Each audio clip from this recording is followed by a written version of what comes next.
Hello, everybody. Father Rich here with all my Beatles MoFis. I was on the Doctor and the Kids live stream last night, and I was kind of like saying, you know what, I'm kind of running out of ideas for videos, and Deadwack66 came up with this idea, and I'm running with it, dude. I stole his idea and I'm running with it. Now, when I was a kid, music was like, it wasn't a big part of the house, you know. I was like more into playing baseball or whatever. But I remember Buck Owens kind of caught my ear, you know. He had kind of like a pretty cool upbeat. Now, my mom and dad, they're both from London. They used to get like probably once a month all these, I guess, I don't know if they're Sunday papers from London. And, you know, I would look through them. But I guess my parents, they knew who the Beatles were before they played Ed Sullivan. And when they did finally play Ed Sullivan, my mom made sure, you know, I sat down and watched, you know, because her English pride. And, man, as soon as you heard that first note, dun, I go, yeah, this is for me, man. This fucking music is fucking for me. And yeah, I've been a Beatle fan ever since. Meet the Beatles came out, and I purged my Meet the Beatles record because it was a terrible copy. So I don't have a copy of Meet the Beatles. I didn't know it at the time, but it was kind of like the merging of two records. And I think Meet the Beatles is better than With the Beatles for the UK and the Please Please Me. And I mean, it just starts off just fantastic, you know. I mean, and even the songs that weren't singles like Don't Bother Me, just great stuff. Then the second album came out. And I don't know. For me, can you say sophomore slump? I don't know. This is just not as good. I mean, it's a bunch of covers, and it's almost all covers. And I don't know. I think it's not near as good as their first album. And a lot of these covers are songs like almost 8, 9, 10 years ago. You know, it's like, come on, man. And then Something New, and I don't know, that one didn't really hit me. And until this one came out, man, this one hit me, especially side one. It starts out, the first 3 songs on side one just kind of hit somewhere inside of me, you know? You got No Reply, I'm a Loser, and Babies in Black. Just fantastic. And then you got Rock and Roll Music, another cover, but it's it's okay, you know. When there's only a couple of covers, it's cool. I'll Follow the Sun, and then Mr. Moonlight. Fantastic side one of this. Side two's good too, but side one is the one that really, you know, really got me. Now, my first girl, well, she wasn't my first girl, my second girlfriend. The girl I eventually married, my high school sweetheart, she was probably, if not the only, one of the only black girls at the Hollywood Bowl to see the Beatles. Yeah, my girlfriend saw the Beatles, man, at the Hollywood Bowl. JB, her dad, I don't know, he called the radio station down there and he talked his way into getting 2 tickets, you know. He was like that. He was a pretty cool guy, man.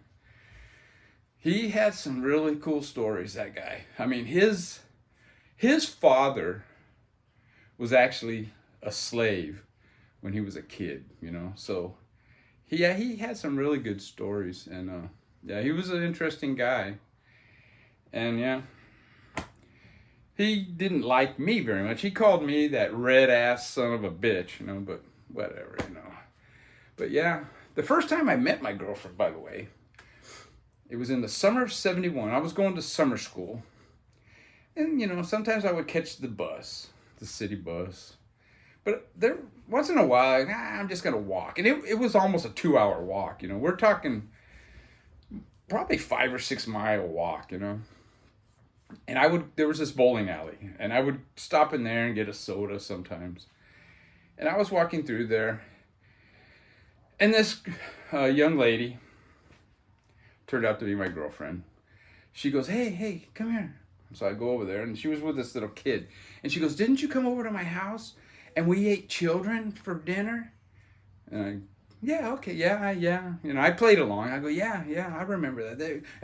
They were good too, you know, and that was it, you know, and I left. Never thought about it again. When school started, I was at a BHS football game. I was kind of up high in the stands. My friends, they were getting into trouble. They had a tendency to do that. So I was sitting up there by myself, and this young gal comes and sits next to me, and she goes, you remember me? I'm like, no. She goes, yeah, remember me? We met in the bowling alley. Remember? And I told that kid that we ate kids for dinner. And I go, oh, okay, yeah, I remember. So we talked a little bit, and you know, that was that. A month or so later, we became boyfriend and girlfriend. And yeah, I remember the first time we had sex. It was at her friend's house, Mary. And it was during school. And I think it was a history class in Warren Hall. And Warren Hall is like a 3, maybe 4-story building. But one of the stories is the basement. But it isn't all underground. It's just like half of the floor is underground. So and they have these windows like at the top of the floor. And then the second floor, or the first floor, you know, the basement and the first floor, it was like kind of a half a story from the ground. So this teacher was a dingbat, old. So, and the windows were open, and I was sitting in the back. And when the teacher turned his back, I climbed out the window, jumped to the ground, and I met my girlfriend. We had, I can't remember what we called it where we met. We went over to Mary's house, and I mean, this whole script could have been in a teen movie, you know. We go in there, and you know, we take all our clothes off, and I'm trying to, you know, I couldn't get it in, you know. So I go to look, and then she gets all, and then she goes, here, let me help you, you know. So yeah, the rest is history. Now, I remember hearing Rubber Soul for the first time at my aunt and uncle's house in LA. And, you know, we were outside playing, me and my brother, my cousins. And I came in, I would always look through records, whoever's house. And I saw this one, put it on. I go, oh, fuck, this is pretty good, man. Really good. And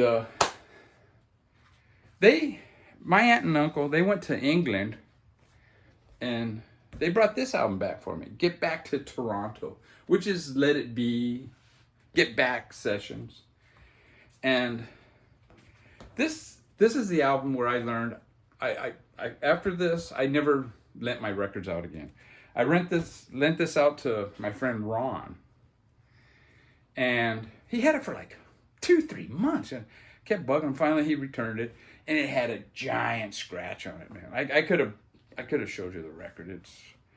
And after that, I'm not lending my records out anymore, you know, because I took care of my records, you know. Now, Sgt. Pepper, on the other hand, this was an album that I bought with my own money, and this is the first album that I listened to all the way through, side 1, side 2. Then I flipped it over, and I listened to it again. This is the first record I ever did that to. Now, the White Album, I remember listening to that. I got this for Christmas when it came out.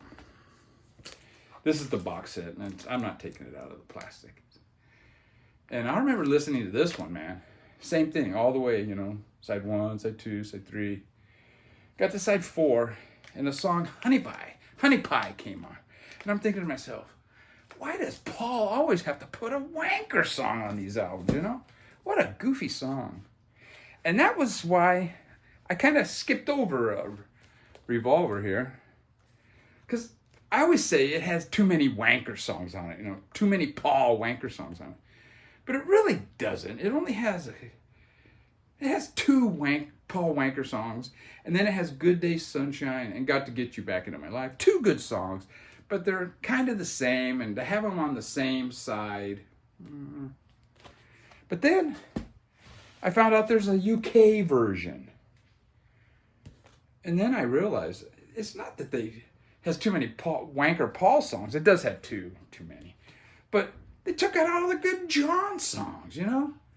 I Was Only Sleeping, And Your Bird Can Sing, Dr. Robert. What the heck were they thinking about, you know, taking those songs out, you know? And then you got this album here. Great album. But it's got I Should Have Known Better and Can't Buy Me Love. They do not fit this album. They could have put two B-sides on. Like, they could even have put that goofy You Know My Name, You Got the Number on here. You know? And the B-side of Rain or something, you know? Then, I remember when CDs came out. Me and my friend Robert, we were at the record store, and somebody, apparently, there was like 10 or 12 Beatle records. Japanese cuts or versions, whatever, pressings. And I guess they you know, I talking to Tim, the owner of Middle Earth Records, and he said, yeah, they traded all their Beatle albums in and bought CDs. So I wish I would have bought them all now.